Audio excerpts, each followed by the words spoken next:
Welcome, makers, to Stage 4, the swan's beak and eyes. Just like in every stage before, whether you're creating the Moon King or the Sun Queen, every Royal Swan's face begins the same way. In this stage, we'll shape the delicate beak and place the tiny eyes, the details that give your swan expression, charm, and character. So settle in, take a gentle breath, and let's get started. First, pull a small tuft of orange wool, about the size of a loose 1-inch tuft, or 2.5 centimeters. Roll it into a thin strip and gently felt it into a soft, curved beak shape, slightly wider at the base and rounded at the tip. Using your 40-gauge needle, begin smoothing and shaping the orange wool.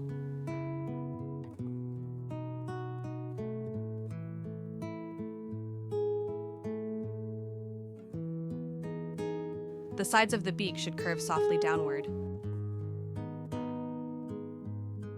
Next, take a tiny strand of black wool and twist it gently with your fingers. Needle felt a thin outline around the beak using your 40-gauge needle.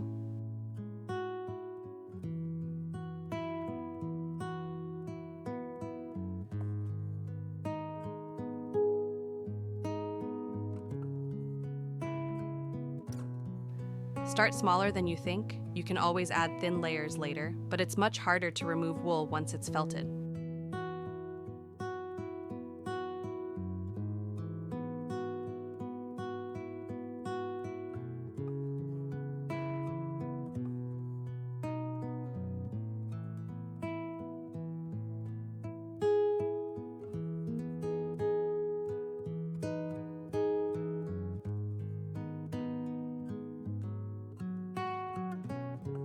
Then add a small black patch at the very front of the tip to define the shape and bring out more detail.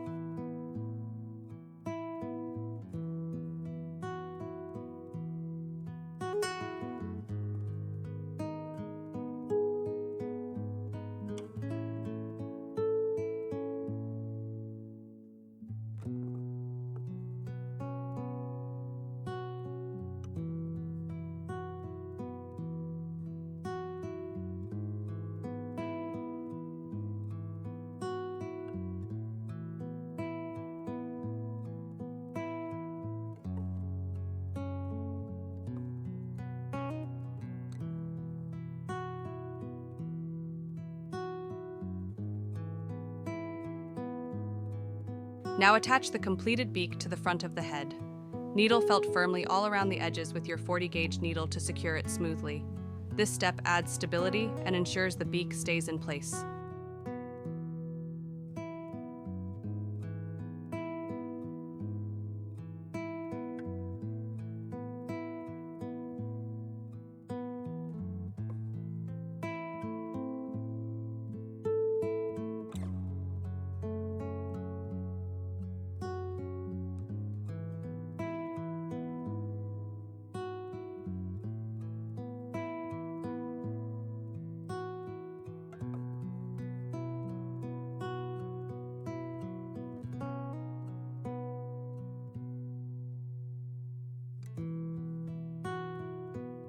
Using black wool, needle felt a gentle curved line extending from the base of the beak upward toward where the eyes will sit.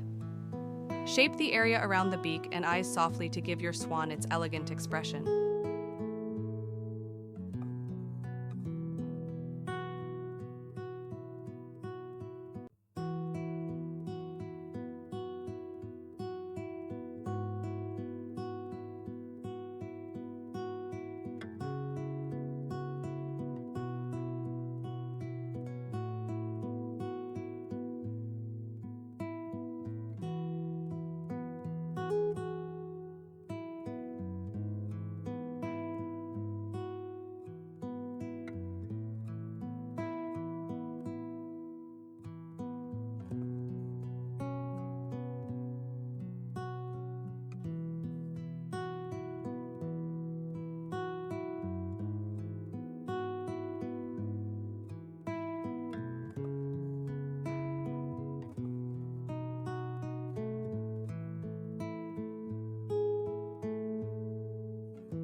Check symmetry often. Even the tiniest tilt or shift can completely change your swan's expression.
For the eyes, use 2 tiny black beads. Place them just above the black curve on each side, keeping them perfectly symmetrical. Use your 40-gauge needle with very light pressure to secure the beads into place. And for reference, the swan's beak should be around 1.7 centimeters long. That's about 0.67 inches. Wonderful work, makers. Stage 4 is complete, and now your swan truly sees.